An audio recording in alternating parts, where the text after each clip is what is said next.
Hey everyone, welcome back to Ontario Gardening. Today we are going to do our first garden tour of 2022. We're a little bit late this year because we planted a little bit late due to some wonky weather, but otherwise we're doing okay. Our first thing we're going to show you here is this tower that we planted. So we've got, on the bottom, we've got some kales, and then we've got different layers in here of spinach, and then on the top we did lettuce. There's a couple things that didn't germinate in here. Like this side never germinated. So I'm going to wait until these are a little bit bigger, and then I'm just going to transplant some over here into some of the empty spots. But most of them did germinate. We've got different varieties in each one. And yeah, this is super exciting to see how this grows. We are having a little bit of a problem on really hot days keeping it moist because it is a container. But otherwise it's doing well. We've got our dwarf apple trees that we planted last year in containers. I'm not really too sure how these are doing. It showed like signs of, everything flowered, and then it showed signs of apples a couple weeks ago. But now I'm not finding them anymore. We had some caterpillars that were just decimating this thing. So I came out and I treated it. They have since to reappear from what I can see, but yeah, so they're doing okay. Well, we have two different varieties. We've got the Spitzenberg here, and then on the other side we have Cortland. In between that, we have got the tea tower that we planted. So I've already snipped some right off the tops of here, and we've got it inside drying. But here we've got our strawberry mint, the chocolate mint, peppermint, spearmint, regular mint. On the next layer we have lemon balm, mandarin balm, and then I put some pineapple sage in here.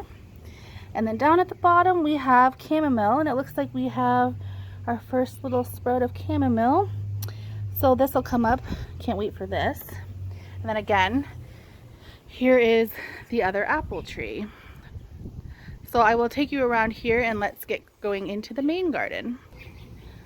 Hi, sweetheart. Do you want to kind of do a garden tour with us? Come on. So we've got our tomatoes here, and in a previous video I'll link down below, I will show you. We are trellising them on the hog panel this year with the T posts. They're doing very, very well. As you can see, they come from the ground, and as they've gone and grown up, they're indeterminate, so I've clipped them as we've gone. We've already got some blossoms here. I companion planted some marigold on the sides. I did screw up though. My friend Katie messaged me. I gave her some seeds and said, hey, did you know that this isn't regular marigold? I can't remember what it was called now, but it gets 2 to 3 feet tall. So not exactly what I was looking for. I was looking for just like the small marigolds to go beside, but it's not bad because it's actually growing with the tomatoes, and hopefully, like, we have some heads on it, so hopefully it'll bloom soon. But our tomatoes, yeah, they're doing really well. I'm gonna have to come in here and I think do some pruning. But yeah, do some pruning on the bottoms and such, just to make sure that, because this is a little jungly for my opinion. I don't know if next year I'll do the marigolds in the middle. I also don't know if I'm gonna do them on the side, so I did them on this side as well. But my problem is they were starting to overshadow the new stuff that I put in here. So here I put in asparagus. So here they are popping out of the ground here. We've got our first signs of asparagus here. I've got one back there. But like I said, the marigolds were starting to like flop over and almost shadow that out. So I put this fencing here to try and kind of block them out. But yes, I planted asparagus. Sorry, it's very windy today. I think we have a storm coming in tomorrow. It's been like 30 degrees Celsius, feels like 42 degrees Celsius the last few days. So it's been super, super hot. And now I think the earth is trying to cool itself down. But anyways, so I planted, I believe, 6 plants here. So like you said, you got them coming through here. And I have a video if you go back and look at that as well. I have my pepper plants here. Now they aren't doing as well as that they did last year, but I also transplanted them out when they were much bigger last year. So I'm trying to be patient. I'm trying to give them a second. I did not label these ones this year. They were all mixed together as I put them out, but I do have like the tags on the side of different things that I have in here. So I've got Lesia peppers, bananas, natapino, habanado, Yolo Wonders, Red Bull, Red Californias, Shishito. So I've got a few different types of peppers in there. The tomato varieties, I have 8 different varieties. I have 8 different plants in there. So 1, 2 on this side of the panel, and then 3, 4 on the other side of the panel. I forgot to mention this. I'm doing all heirloom this year to try out. I've got Kellogg's Breakfast, Dr. White Cheese, however you say it, Pineapple, Abe Lincoln, Mortgage Lifter. So I've got a few. I have a past video of all the different varieties I'm doing if you are interested in knowing exactly what I have in there. I have my cucumbers here. So I have silver slicers, 2 of them here. They're already doing well. They're already vining up. I'm training them to go up the tomato cage.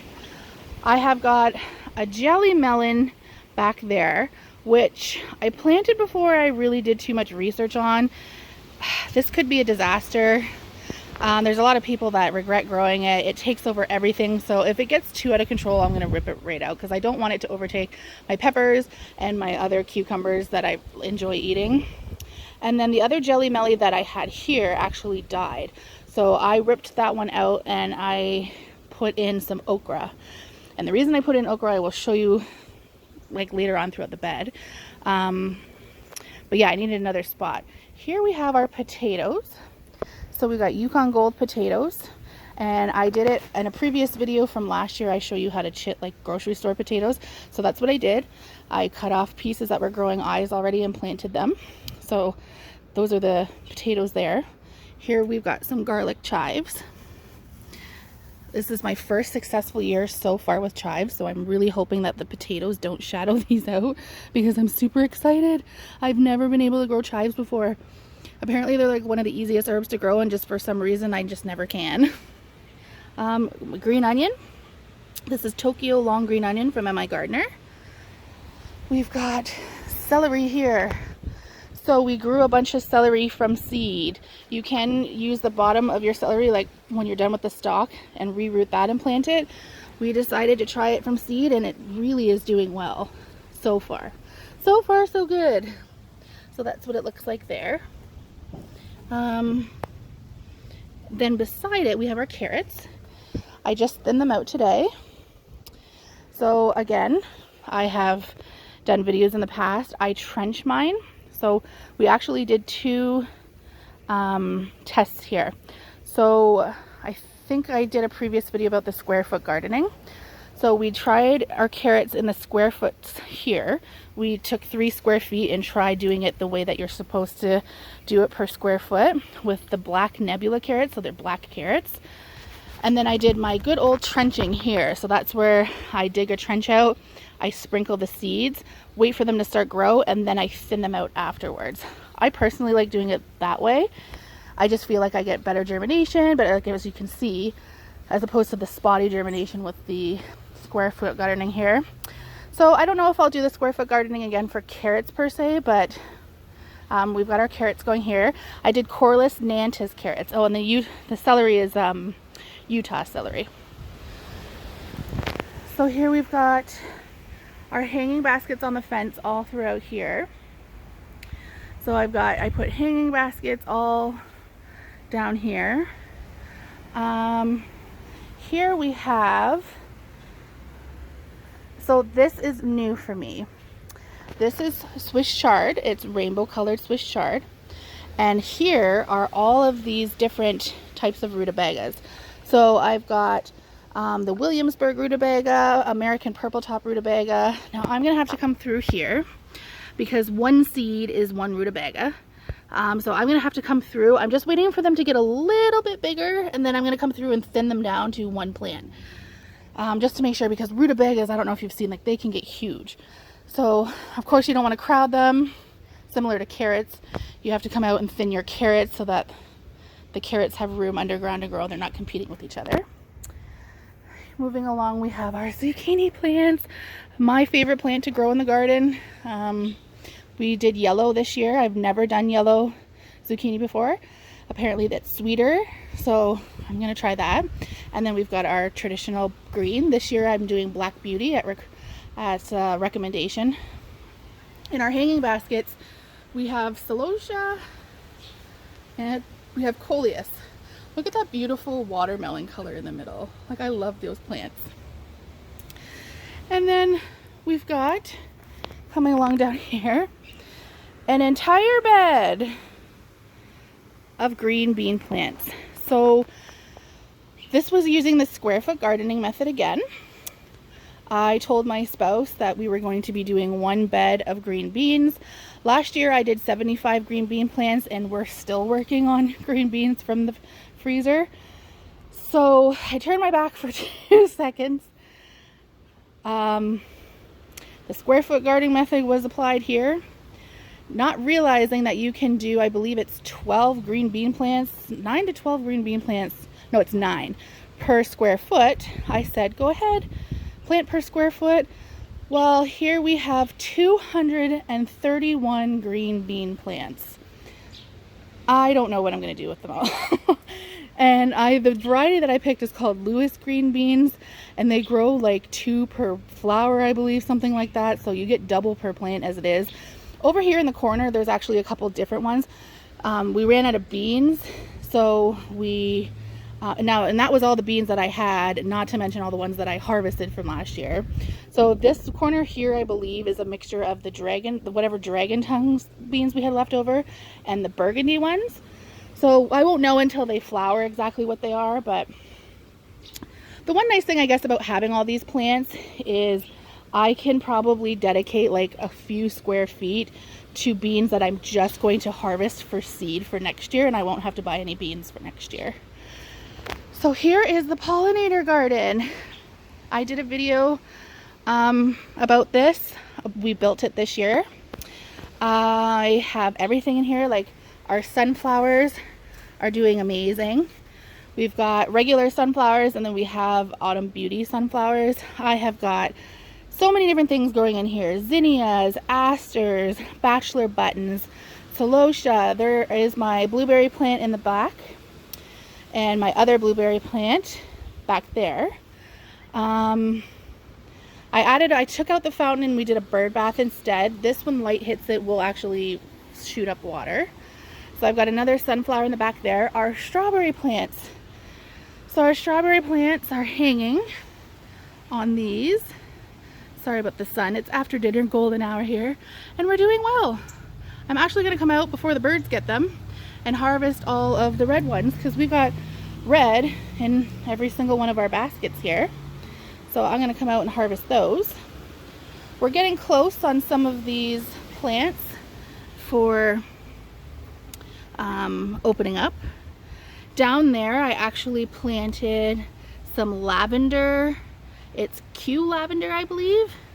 I have all these little hidden you can't really see them anymore, but I have all these like hidden little garden things in there. Like, I've got my bees and stuff like that, and there's birds all along the bird bath. You can't really see those anymore either, because everything is just taking over. But yeah, so we've got I had to put a little bit of netting over this. This is controversial with some gardeners. Some people say yes, go ahead and use it. Some people say no. The debate, I guess, is that birds can get trapped in it, or that you're not letting the proper pollinators in to pollinate your stuff.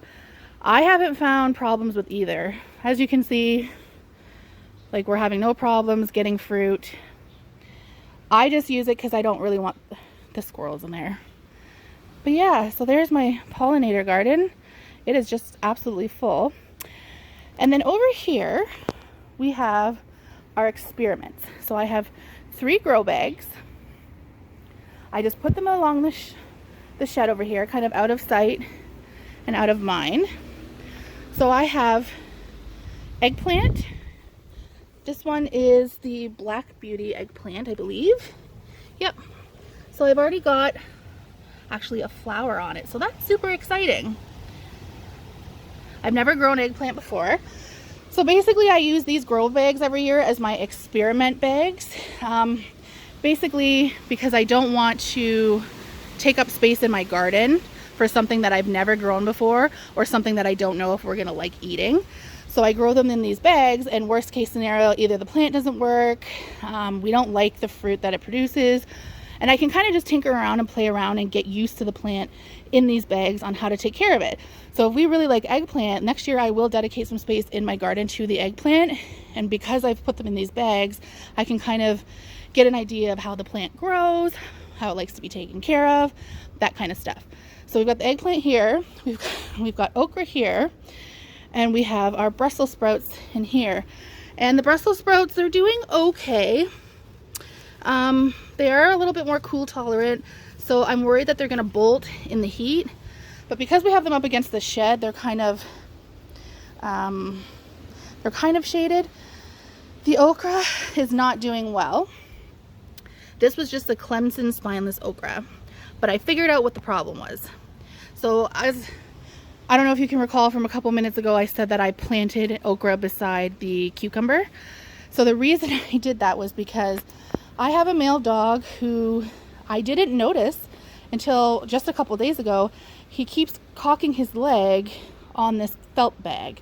Super annoying, but I left it here because he's only picking on this one. So I'm scared that if I take this away, he's gonna start either nailing this one or like one of this ones that are growing really nicely. So I think that's what the problem is with this one, is obviously the soil is contaminated. So I'm gonna leave this here for him. He can keep peeing on this one, leave the rest of my garden alone. And then at the end of the season, obviously I will wash that bag and then we'll go from there. So that's pretty much the garden this year. Like I said, we're a couple weeks behind, but we're doing okay. The only other garden space that we're gonna be doing, so mine in the backyard, it's a little bit of a mess right now. We installed a pool this year, an above ground pool. And I really want to do around the base of the pool, this ladder is gonna go over there. Once this pile of dirt, I'm actually gonna use this dirt to kind of build this garden up around here. It's just, we need to configure some things first of all. But yeah, I would really like to do a garden all the way around the pool. And I'm not talking a vegetable garden, we're talking plants. I don't know if we're gonna use mulch, or if we're gonna use like the rock, kind of like similar to this rock here around the pool. Like we love this look here with the border and the rock and the hostas in it.